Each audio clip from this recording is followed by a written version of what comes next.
Today we're gonna teach you how to clean your cutting board with no toxic chemicals. Okay, what ingredients do we need?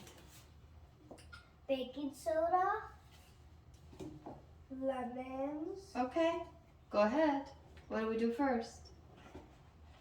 spread it out.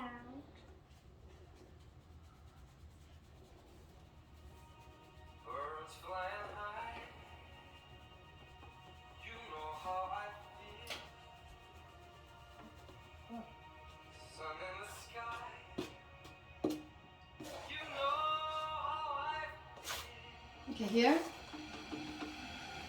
Breeze drifting on by. Okay, it's quick and easy. Now let's go. First, we gotta squeeze it so it starts bubbling up, right? Like this.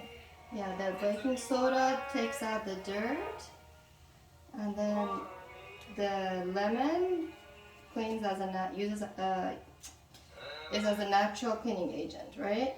Oops, disinfecting agent is what I meant. Oh, that's too loud. Okay, and then we just start scrubbing.